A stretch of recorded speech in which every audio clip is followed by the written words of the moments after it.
शादी के बारे में हम सोची, जब हम एक बार कह देनी कि ना तो ना।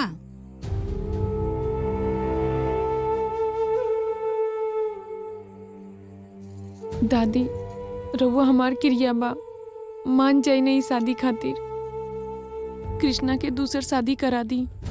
हम ही घर के वंश के देखल चाहता नहीं। दादी मान जाए। देखा, हम ए बारे में कुछ नहीं जानत। हम एकदम नहीं जानत ए बारे में। तारा जौन बुझाओ, जौन मन करे तौन तू करा, हम नहीं जानत। हाँ,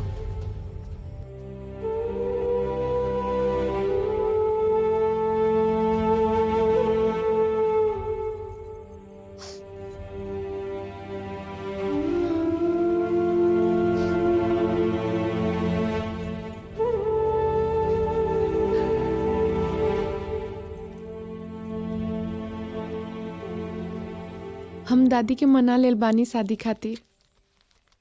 का बात करता रहो? हाँ, जाई खुशखबरी गुंजन के दे आई।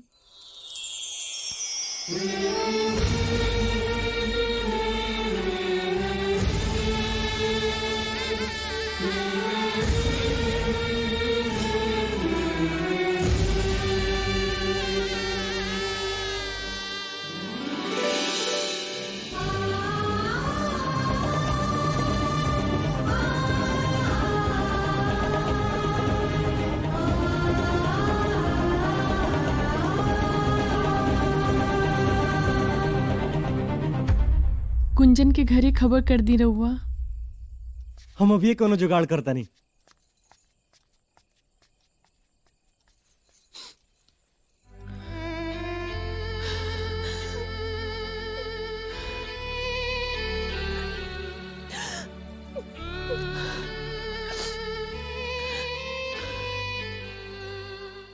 अरे अपना मोहब्बत का टावर तो यहाँ बैठला। दर जवानी की रेल कहीं छूट न जाए, मोहब्बत के खेल में दिल टूट न जाए। का भगिना इतना जल्दी में का बोले बे? हाँ? घरे गनी तो पता चलल कि ऐजा बैठल बाड़े थे। हाँ? का भाई सब ठीक है ना? ए, का बोल रे? तोर हरियाल चेहरा इतना मुरझाइल का है बा? मामा, हाँ? गुंजन भैया ना। हाँ ते सब ठीक है ना? काबिल गुंजन के हम उससे प्यार करीला। हम तो से झूठ बोले रही। सास तो ई बा के सिंदूरा हम ओकरे खातिर गइल रहनी। ए भगिना सही बोल, मजाक करता रहे ना? ना मामा, सांच कहता नहीं। हार्ट अटैक आ जाई बाबू, मर जाए भी यहीं। हम बहुत प्यार करीला मामा अरे ओकरा से। कैसे सोच रहे तू? चांदनी से तोर बियाह भइल, अब तोरा खातिर सोचल भी पाप है। चांदनी भी ये चाहती है। चांदनी चाहती है कि हम गुंजन अब एक हो जा। बस अब गुंजन के घरे रिश्ता के लेके जाई, कैसे कहीं हमके ही ना समझ में आवत। अरे ते आना रोगल बड़े कारे प्यार में आगा पाछा कुछ ना लौका था तोरा के। अरे ज्यादा ना तो अपने दादी का ख्याल कर। जब तोर माई बाबू एक्सीडेंट में मर गई ना तो वह ने पन्नी तोरा के हत्ती से लेकर हत्ता बड़ा कहीं नहीं है। कितना बार तोरा के मौत से बचाऊ नहीं। अरे उनके इज्जत का ख्याल कर बाबू। अरे खानदान पे कलंक लग जाई, पाप चढ़ी पाप। ए मामा, हाँ। अब हमके सही गलत मत समझाओ, समझला ना? जबरदस्ती रातों रात हमार बियाह तय हो गइल, हमसे क्यों पूछलेस? हाँ नहीं था नहीं। तू हमार साथ दे भगने, साफ साफ बतावा। मर गई नहीं। बैल तो बैल, नौ हाथ का पग हो गई। ठीक है बेटा, अब का करब, साथ देवे के पड़ी तोहार।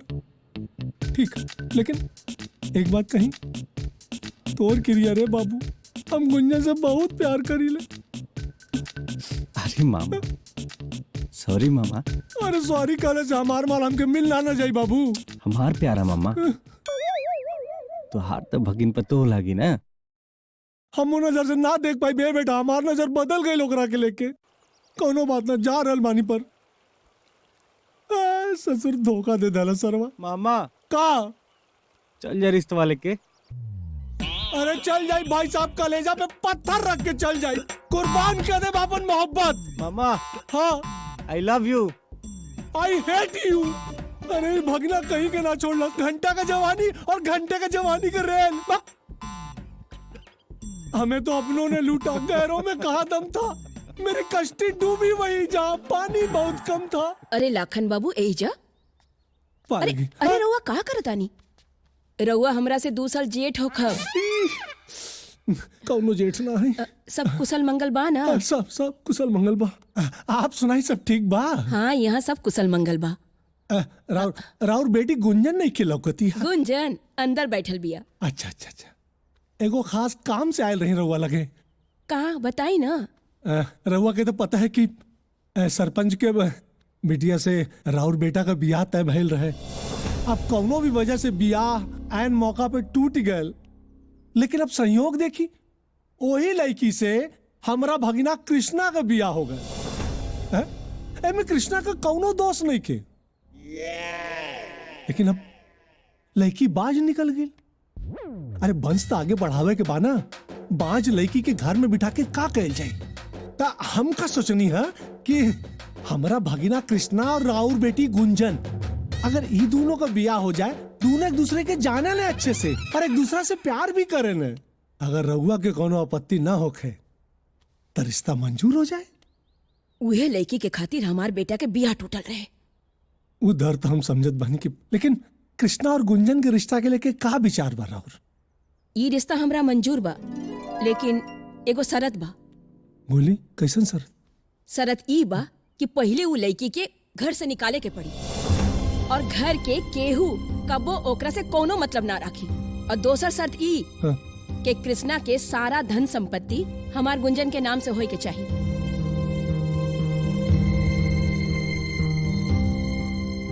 जाई रउआ ई शरत के साथे ब्याह के तैयारी करी। अच्छा जा रहल बानी। और गुंजन के हमार प्यार मतलब आशीर्वाद देव। चलता नहीं, गोड़ लगता नहीं।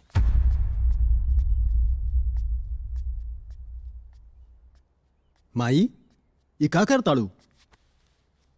अरे हमार शरत पर हमार बेटी के ब्याह हो रहल बा। ए से बेसी हमरा का चाहिए? हाँ, जब पता बा कृष्णा के दूसर बियाह हो गईल बा, फिरो ते चिंता न कर। उ घर पर सिर्फ तोहार बहिन और सिर्फ उहे राज करी। ठीक बा, जौन मन करी ऊ करी, हमरा समझ में कुछ नहीं खियावत।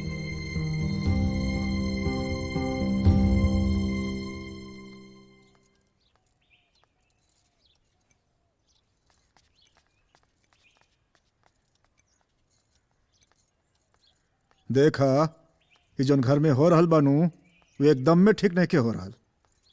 अरे तो हमारा का ही ठीक लगता आए, लेकिन हमार के सुनता जब दुल्हने बियाह करावे के तैयार बड़ी तो हम रउरा का कर सकता निसन? अरे बाप रे,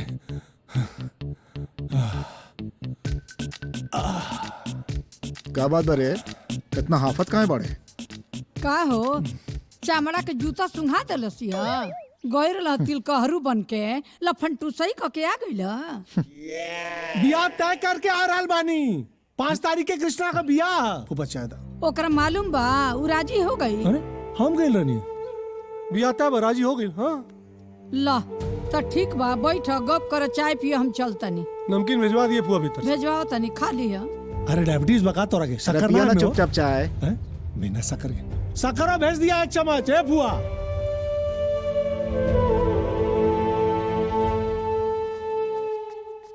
अरे मम्मा घरता कदेला। तोहर बियाह तो तय हो गई, लेकिन एक गड़बड़ बा। का? गुंजन का माई एगो शर्त रख ले का? कि बियाह के बाद चांदनी ये घर में ना रही और तोहार सब प्रॉपर्टी पे गुंजन का हक हुई।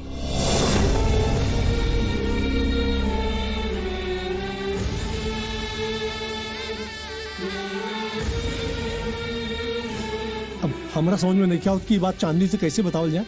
तोहरे हिम्मत बात तू जाके बता दा।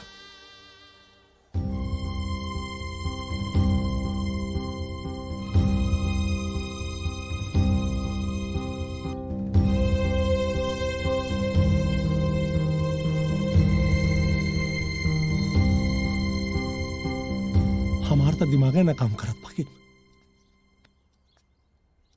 का भइल गुंजन के माई शादी खातिर तैयार हो गईली ना? तैयार तो हो गई, लेकिन एक शर्त रख ले। शर्त? कैसन शर्त? उनकर कहना है कि शादी के बाद तोहार एक घर से कोनो मतलब ना रही, तो के ई घर छोड़ के जाए के हुई। उ कहला से तू मान गइलू?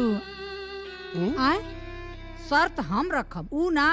दादी हमरा उन लोग के सारा शर्त मंजूर बा, हमरा कोनो दिक्कत नहीं है। आप लोग हमार चिंता मत करी। जब तू ही अपन बर्बादी सोच लेले बाड़ू आ ठान लेले बाड़ू तो हम का कर सकतनी? तू जो बुझाओ तन कर लोगन, हम कुछ नहीं कह सकत। हाँ कृष्णा, तू हमरे जीवन की चिंता मत कर, हम रह ले।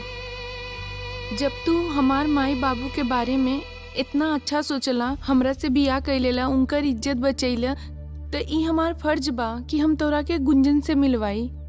ऐसे तू एकदम चिंता मत कर, हमरा कोनो दिक्कत नहीं है।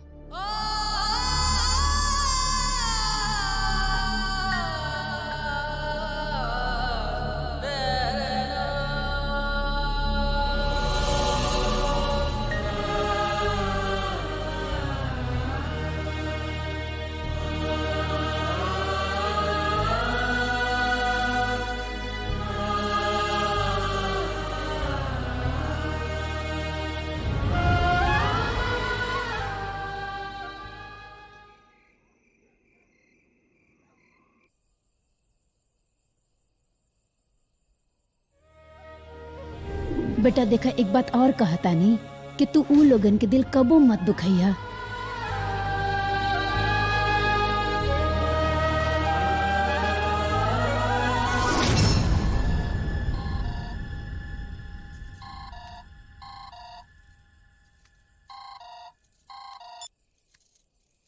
प्रणाम बाबूजी। हाँ हाँ, खुश रहा खुश रहा। अच्छा, कुल ठीक ठाक बा ना? ठीक बा बाबूजी।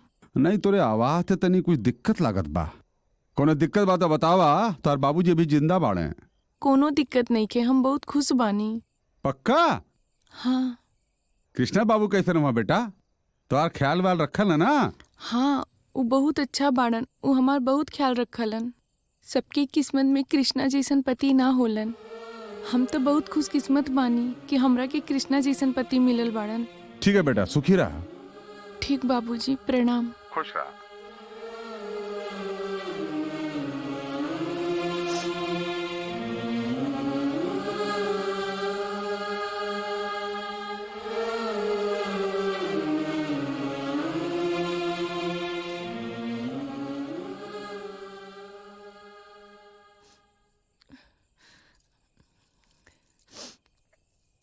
चाची काहे रो बताड़ू?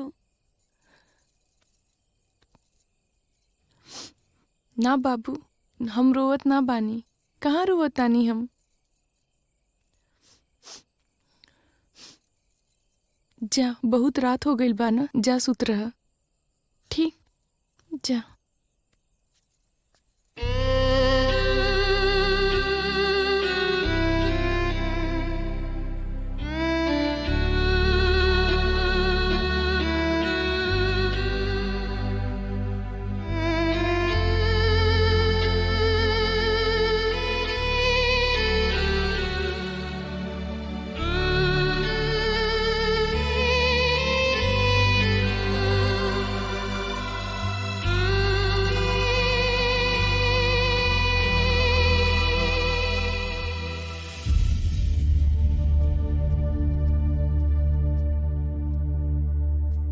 चांदनी, आज हल्दी हो तो रउआ खातिर कपड़ा निकालत रहनी। तोहरा वजह से हमार प्यार शादी में तब्दील होके जा रहा बा। तोहारी एहसान हम जिंदगी भर ना भुलाई। एहसान हम ना, एहसान तो रउआ हमरा और हमरा परिवार के ऊपर कैले बानी। हम रउआ के एहसान मरते दम तक ना भूलब। चाचा चाचा, का मन? तोहार शादी फिर से हो रहल बा? हाँ, ए बार मास्टरनी से हो रहा बा। काहे? चाची के रहते दोसर बिया? अब मास्टरनी से हम प्यार करीला ना। तो चाची से रहुआ प्यार ना करीला, बताई? तू कहत रहला कल ना कि खुशी खातिर लेटर लिखे के बा। चला लिख देता नहीं। चाचा, अगर प्यार में इतना आंसू मिलेला तो वो आंसू हम खुशी के ना दे पाई। अमन बबुआ बहुत बड़ बात करे लगले। चला यहाँ से, चला।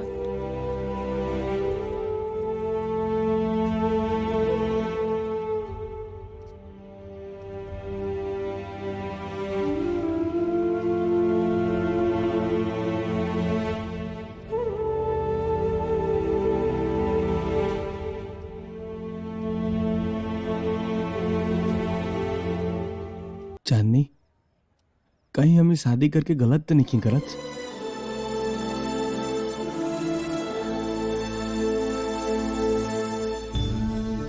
जाई, बहरी सब रउआ इंतजार करत हुई हैं।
जी कुछ खाए हुए के बा?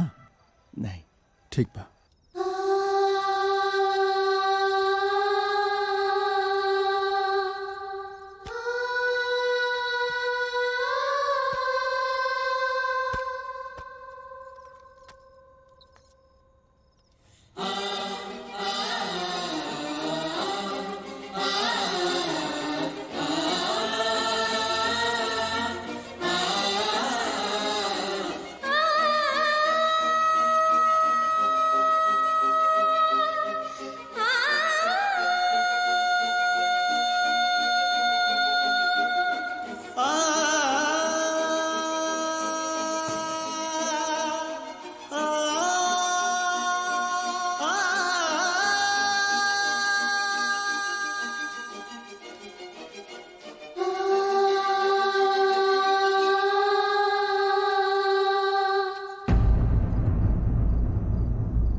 हम ही घर के वंश के आगे ना बढ़ा सकेनी, काहे कि हम बांझ बानी।